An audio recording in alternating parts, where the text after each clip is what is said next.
In the gripping last episode, we were on the edge of our seats as Ian was about to muster up the courage to invite Dohee to a musical night.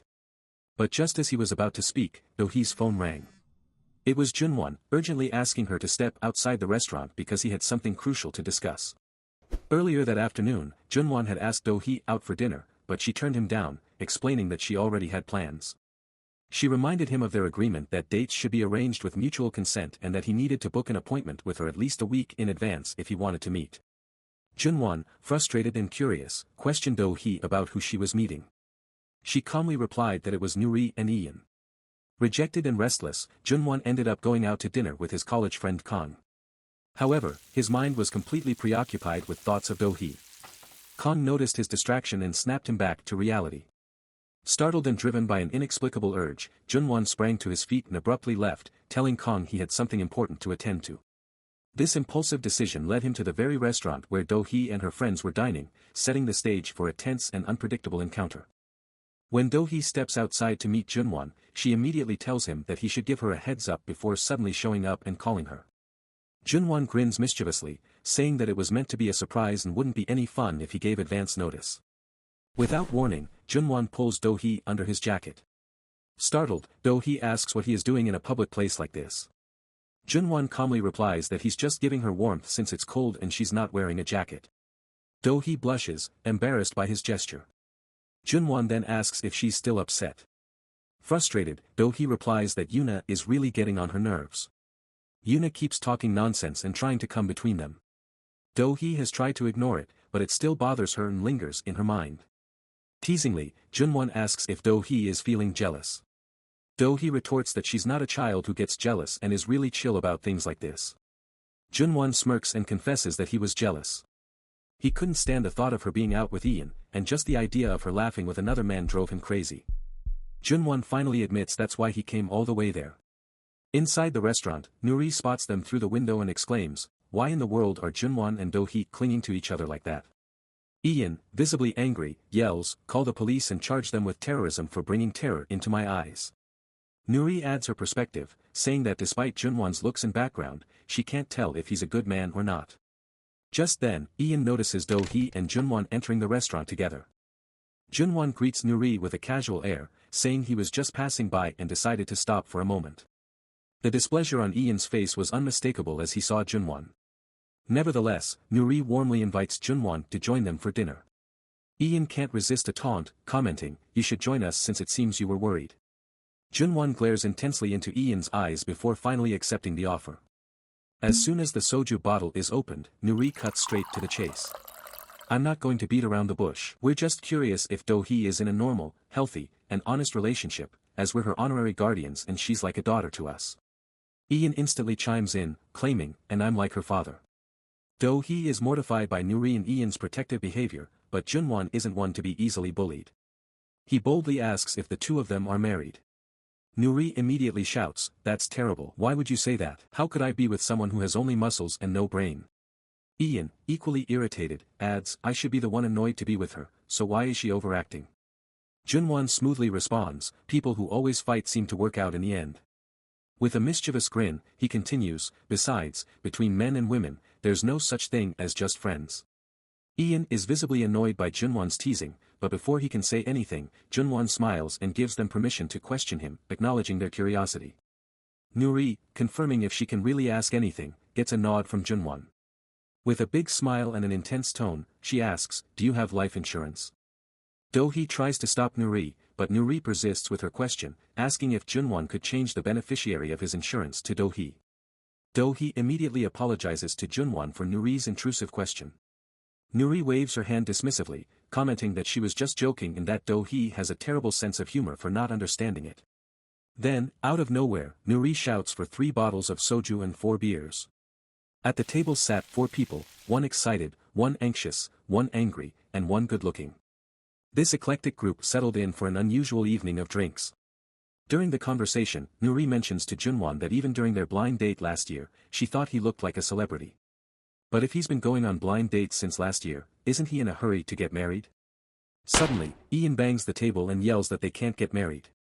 Dohee, taken aback by Ian's outburst, asks if he's drunk or something. Jun Won smirks and provocatively asks Ian if his no comes from a place of friendship or something else. Ian, flustered, responds that it's both and insists it just can't happen. Jun Won calmly tells Ian that he has no right to say that. Suddenly, a piece of meat appears in front of Ian's eyes. It was Nuri, who quips that since Ian was shooting lasers out of his eyes, she thought it might cook the meat. Watching this chaotic scene unfold, Dohee grows increasingly embarrassed by her friend's antics. Nuri continues her questioning, asking Jun Won how tall he is. Jun Won responds, "I'm 187 centimeters. Ian suddenly remarks that Jun Won is the same height as him, calling it a coincidence. Jun Won, with his usual boldness, comments, "Yes, Dohee's pretty tall, so it's just the right height for us to kiss." Dohee, visibly annoyed by Jun Won's comment, wonders why he's acting so out of character and taking such cheap shots. As Ian gulps down his drink, Nuri probes further, asking Jun Won what he likes about Dohee. Jun Won responds softly, it's that she acts tough on the outside but is soft-hearted on the inside. She seems cold, but she actually has a warm heart. I find that part of her similar to me, yet also admirable. And more than anything, she's just adorable. Nuri nods in agreement, acknowledging Jun Won's sentiments. Finally, Nuri declares, it looks like Jun Won loves Dohee more than we thought. Jun Won hears this but remains silent. The rising awkwardness prompts Dohee to speak up, telling Nuri to stop the interrogation and suggesting they start eating already. With that, everyone enjoys the dinner, and the unusual gathering of the four musketeers comes to an end. After dinner, Ian and Nuri leave together. Glaring at Dohee, Jun Won asks, "Are you drunk?"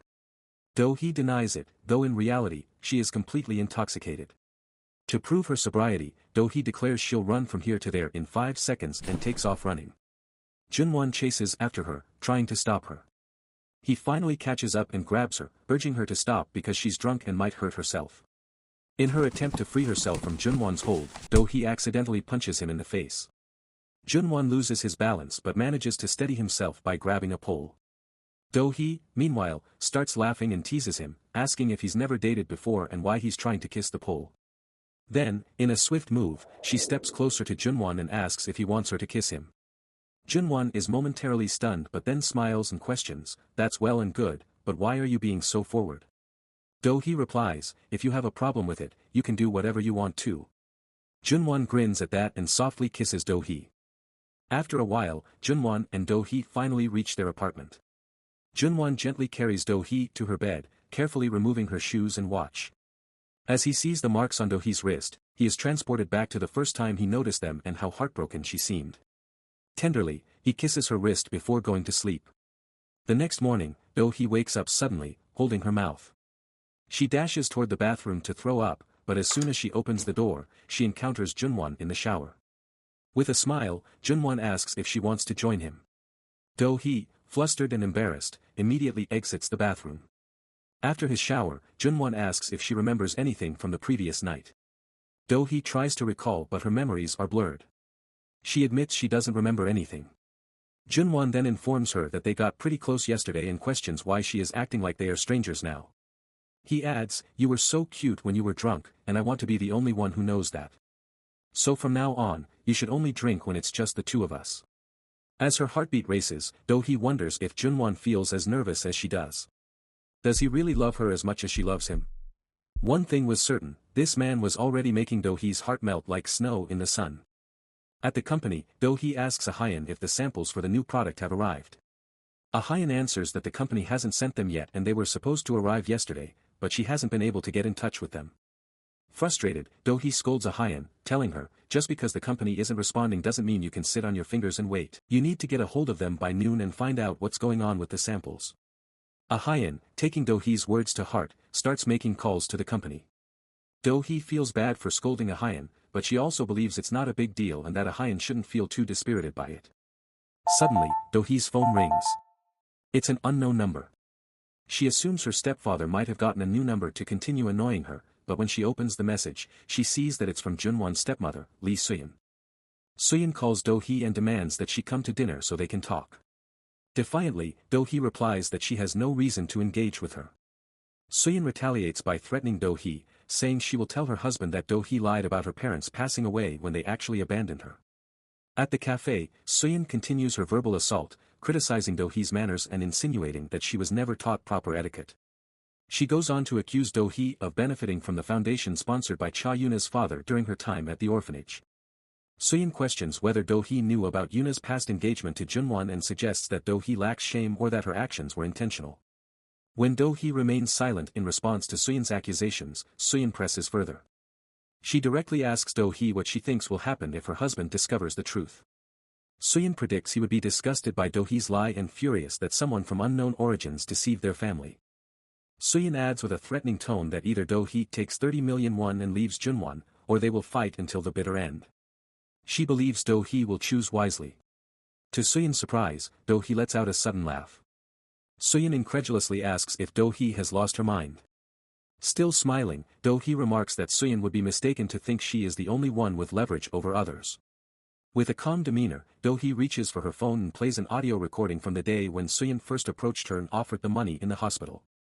Soyeon trembles in disbelief upon hearing the recording. Dohee asserts confidently that she isn't interested in bringing anyone down, but if someone tries to attack her, she won't hesitate to defend herself. Angered, Soyeon demands to know what Dohee is truly aiming for. Dohee coolly responds that she doesn't care if they fight like animals because she doesn't have much to lose. However, she points out that Soyeon stands to lose a lot. When Dohee tells Jun Won everything that happened, he compliments her and remarks that she's truly terrifying. Dohee retorts playfully, saying he's the one who secretly recorded her. She teases him, asking who would have guessed he would sneakily record her conversation with Soyeon. Curious about Yuna's relationship with Soyeon, Dohee wonders aloud why Yuna struggled with Soyeon when she seems so easy to manipulate. Suddenly, Jun Won changes the subject and asks if she has plans for the weekend. Dohee replies that she doesn't really have any plans. Jun Won grins mischievously and asks Dohee out on a date for the weekend. Dohee blushes and asks where the date would be and if it's far away, showing her interest and excitement. A few days later, in the car, Dohee eagerly asks Jun Won where they're headed, playfully questioning if she's being kidnapped. Jun Won chuckles and reassures her that he's not kidnapping her, he's simply escorting her. As they drive, Dohee is engrossed in a chat with Nuri via messages when Nuri advises her about wearing pants. In the midst of this, Jun Won interrupts, asking Dohee if she has any particular place in mind they should visit. While still typing her response to Nuri, Dohee accidentally blurts out, under the pants. Jun Won immediately seizes on her slip-up and teases Dohee relentlessly. Flustered, Dohee tries to explain that she was replying to Nuri and misspoke, but Jun Won continues to playfully tease her throughout the entire ride. Reflecting on her post-college life where she's always been focused on work without taking breaks, Dohee remarks on how refreshing it feels to see the ocean. Jun Won, moved by her enjoyment, steps closer and places his jacket over Dohee's shoulders, confessing that he had always wanted to visit the sea with her and is thrilled that she likes it too. Feeling mischievous, Dohee suddenly pushes Jun Won into the sea with a hearty laugh, playfully teasing him about how refreshing it must feel. Jun Won, soaking wet, stares at Dohee with surprise, but as he starts to approach her, Dohee realizes his intentions for revenge and starts running away. Finally catching up to her, Jun Won grabs Dohee's hand, lifts her effortlessly into his arms, and with a mischievous laugh of his own, playfully drops her into the water. Walking by the beach, Dohee confides in Jun Won that it's her first time coming to the beach with a man. Curiously, Jun Won asks if she never came with Ian. Dohee responds firmly that she doesn't see Ian as a man and questions why Jun Won is being so petty about it when she thought he didn't care about such things. Jun Won playfully asks if her honesty is a turnoff for her. Dohee smirks and admits that she actually likes him even more for it. Jun Won then reveals that it's also his first time at the beach with a woman. Dohee expresses disbelief, given Jun Won's reputation with women. He clarifies that it's a misunderstanding, he's never felt this deeply for anyone before, and he believes she might be the last. As they continue their walk, the calming sound of the sea and the sunset casting a golden hue over the sand, they enjoy the beautiful evening together. At the hotel, Jun Won playfully becomes cute and feeds Dohee with his hands like a child. Despite her comment that she doesn't like such corny gestures, Jun Won is delighted to see Dohee looking adorable. He continues teasing her until she playfully forbids him from using his mouth at all. Undeterred, Jun Won jokingly places his hand on Dohee's shoulder, but she swiftly slaps it away, declaring hands are off limits too. Amid their playful banter, there's a moment when Jun Won hugs Dohee and opens up about his feelings. He admits that before he met her, he didn't understand true joy or pleasure, but being with Dohee makes him genuinely happy.